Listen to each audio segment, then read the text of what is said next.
Is the NFL guilty of unsportsmanlike conduct? Americans love to watch football, but there's another game being played behind the scenes. 32 of America's richest men and families are getting massive tax breaks and tax subsidies. Billions of dollars of state and local taxes to build their stadiums, in many cases millions of dollars paid directly to an owner or to a league called incentives, to literally bribe the league or the owner to stay. Here are some NFL statistics you don't usually hear. In Cincinnati, taxpayers will provide 94% of the $450 million for the stadium. And Cincinnati taxpayers will also be paying for future projects like ticketless entry systems and holographic replay machines.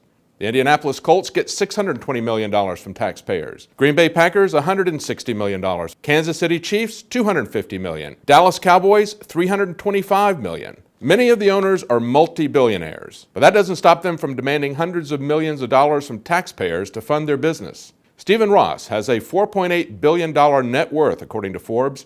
He demanded $380 million from Miami taxpayers, and when rebuffed, he threatened to leave and started a political action committee to get his government funds. Arthur Blank, with $1.7 billion net worth, was more successful in Atlanta.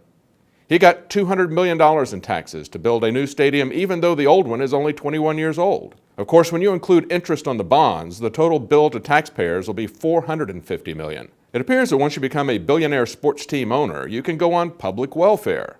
We complain about individuals who milk the welfare system. How about billionaires who get hundreds of millions of dollars? Minnesota had a $1.1 billion deficit, but they still took on another $506 million in debt for the Vikings, a 50% increase in state debt. The for-profit franchises are getting hundreds of millions of dollars in taxpayer money for their billionaire owners, and the NFL itself is organized as a nonprofit trade association, saving them about $11 million in taxes each year, while the NFL's net income is about $20 million. But it's not just taxpayers getting fleeced by billionaires and fans getting their pockets picked for expensive tickets and licensed merchandise. The League of Billionaires is the eager partner of the federal government in the social engineering of a police state, partnering with the TSA to commit personal fouls, encroachment, blocking below the waist, and illegal forward passes, all committed against their loyal fans, helpless spectators and passive couch potatoes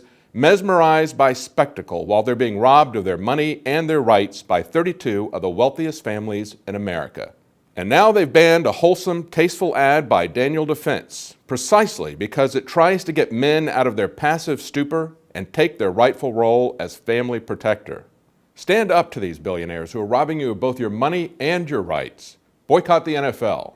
For InfoWars Nightly News, I'm David Knight.